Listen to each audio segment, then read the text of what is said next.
Heavy is the head that has to manage all of this. Hey everyone, welcome back to my channel. We're now incentivized to buy what we already buy. Fumbling through college had me building. I also got some done on the other side. And that was right around, I would say, May, maybe, right before renewing the lease for this property. Welcome to the channel, Martha. Thank you for having me here. Oh, I was going to say, I am getting up there and age, I'll tell you what. Bills paid by other people, life was never this good. I had to step back, knowing that it's... This video is for all the guys out there, all my fellas. It's not for the ladies today, so I do apologize, ladies. If you want to watch for your own understanding. But we're going to get real serious in this one. The truth is that regardless of who you may know, who you may hang out with, I'm not going to say that you're alone as a man, but there are a lot of things that you need to do as a man that nobody is going to be there to support you with. And, you know, again, different strokes for different folks. There are definitely going to be people willing to lend a helping hand. I'm sure if I had asked for more support, I would have gotten it. But at the end of the day, there's just something about being able to become your own person and do things on your own that give at least me some fulfillment, right? Now, I'm not saying that people aren't going to be there for you, but if you always got your hand out, then it's so much easier for someone to say, you know what, no, I'm done, I'm tired. And then when that day comes, you're going to be absolutely heartbroken. And so for me, I lived a life to where, you know, I'm going to go work hard and get it myself so that nobody necessarily has to give me something.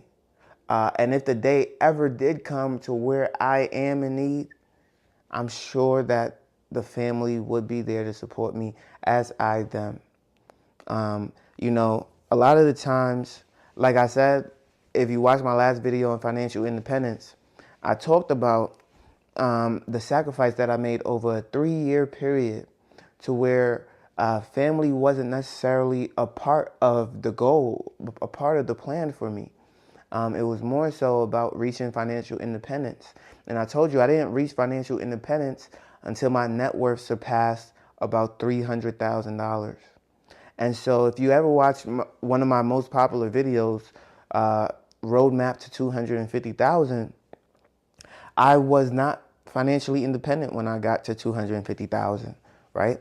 I believe financial independence for me was when I hit 300,000.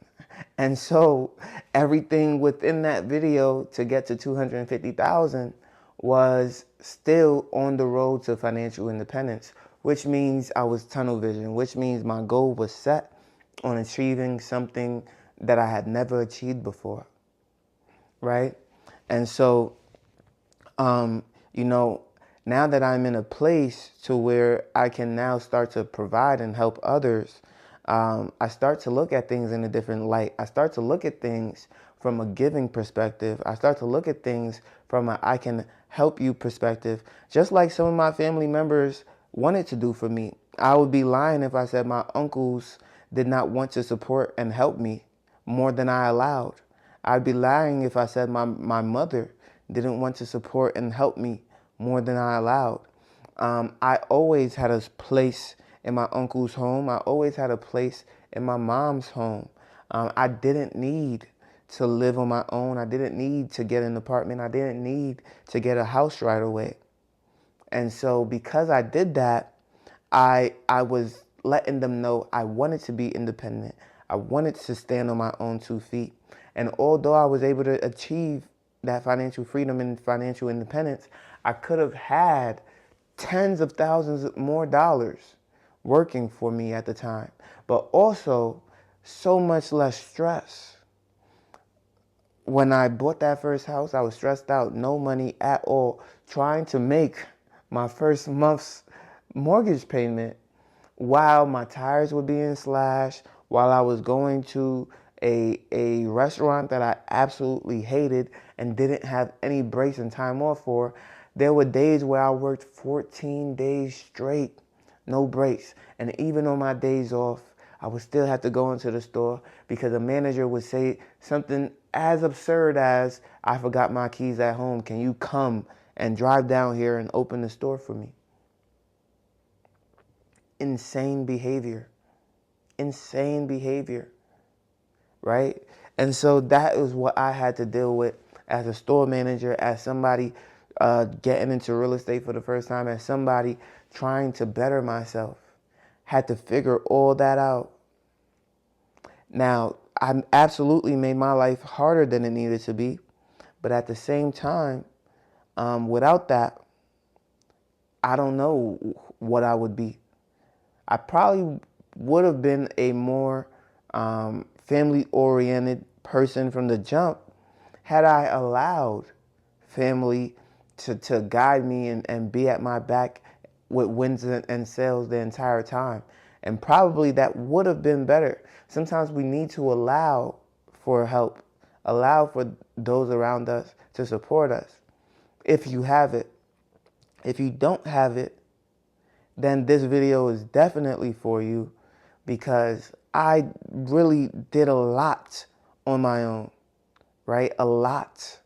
And that doesn't mean that you don't need support or people with you. Like, for example, even though I analyzed hundreds of properties, I still had to walk through all these properties, all this real estate. And yes, you can go through every Zillow agent, you can go through every Redfin agent, or you can have one agent who's willing to walk all these properties with you until you find a deal that you want. Now that agent knows every single house that you've been to. They have seen every single deal that you've seen. They understand every single market just by the zip code. And you know it because you've walked it with them. And so they're able to tell you, like, oh yeah, this is a gem. This is a good deal. And so, you know, like today, there was a property I was telling everybody, listen, I'm about to be on property number 3. Deal didn't go through. The seller wanted $11,000 more than what I was willing to pay. And in that process, listen, there was an interest rate that I could have got at 2.75%, an assumable loan. All I had to do was pay $11,000 more for it. And I said, no, I'm not doing that.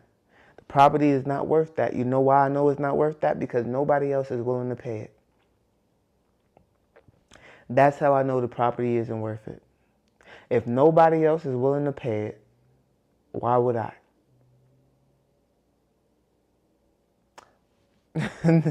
I mean, that's the answer to all your questions right there. If nobody else is willing to pay it, why would I? Right? The property is only worth what somebody is willing to pay for it. And so if nobody else is willing to pay this price for it, why would I? Right? As an investor, I am not a dummy. Right? You have to be able to analyze a deal. You have to be able to understand, like, is this thing even worth it? Is this thing really, really worth what this person is asking for? And if the answer is no, then no. It's not worth it. It's not worth the price.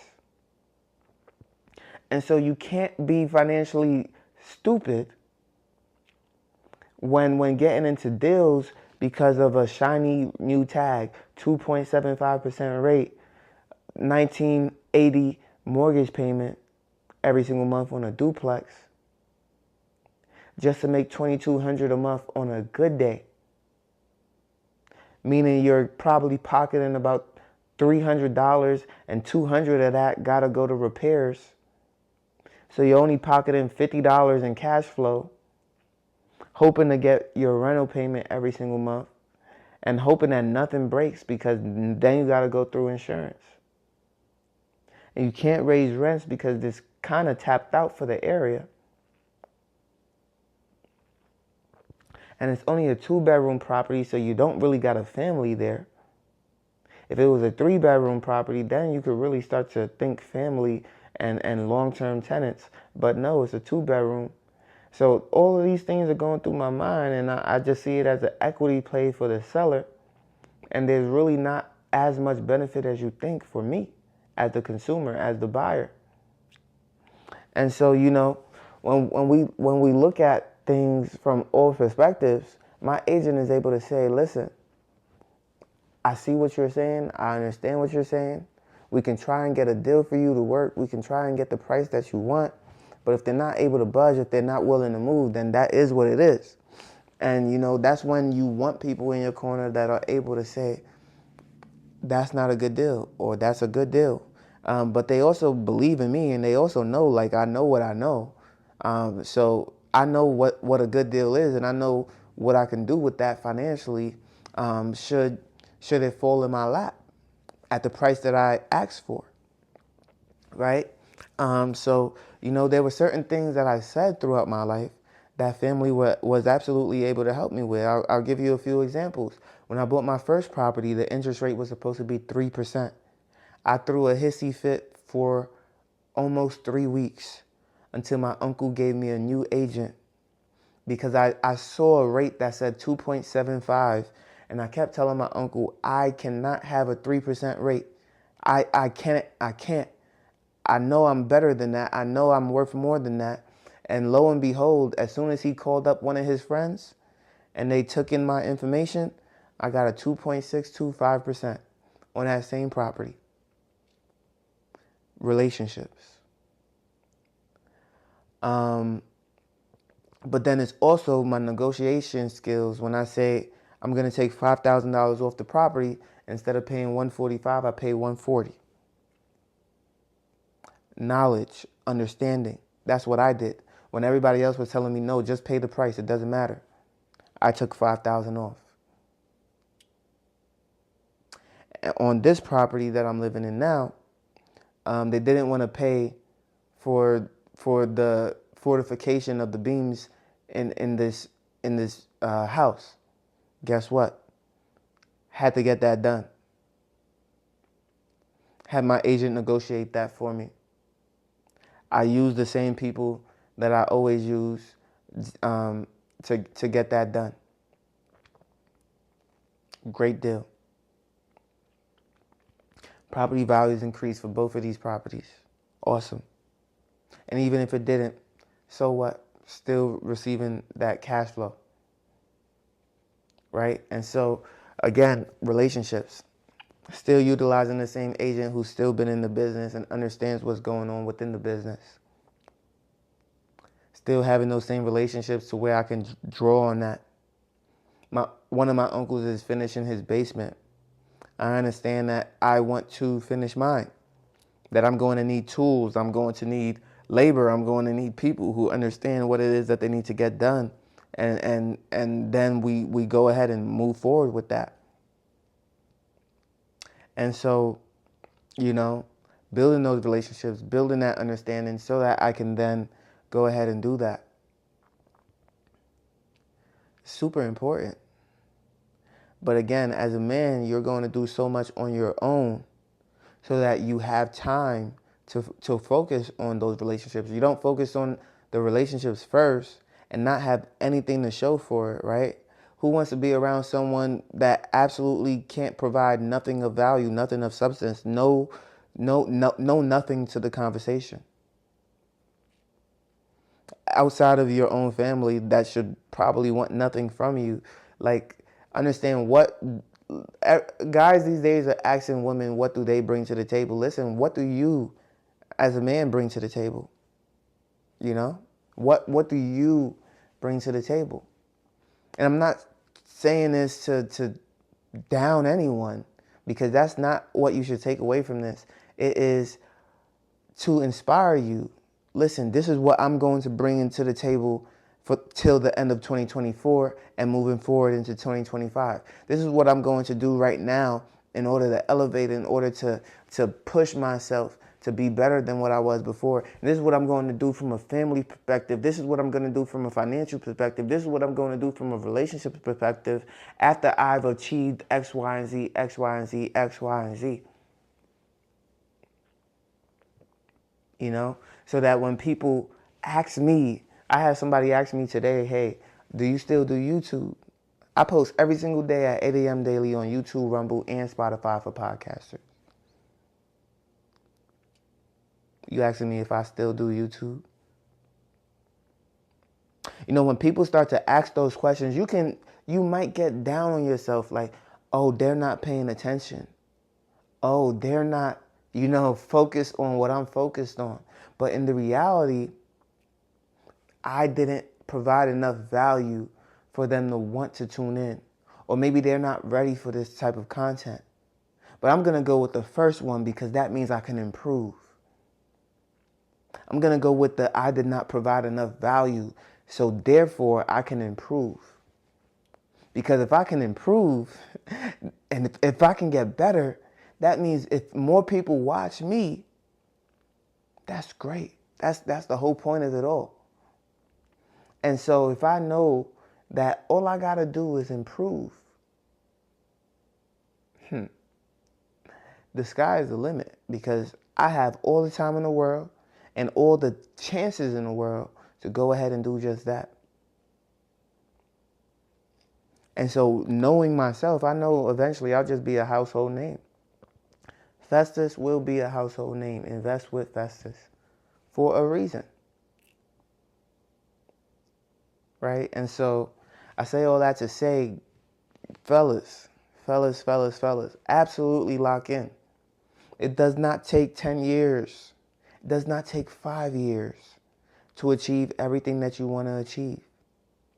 But it does take some time, and you do need to lock in order to achieve your goals. A lot of the times, it will be done alone. People need to see that you want it more than they do for you.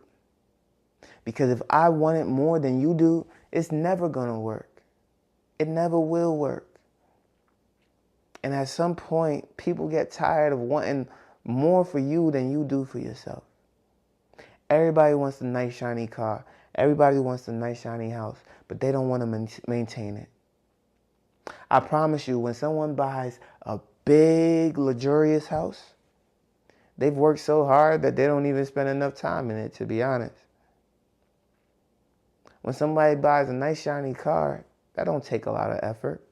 That's a lease. And so just think about what you truly want out of life, because sometimes you won't even have the time to enjoy it, depending on what you're asking for. Now, if you like this video, make sure you leave a like, comment, and subscribe to the channel. You know I post every single day at 8 a.m. daily on YouTube, Rumble, and Spotify for podcasters, and I can't wait to see you on the next one. Peace.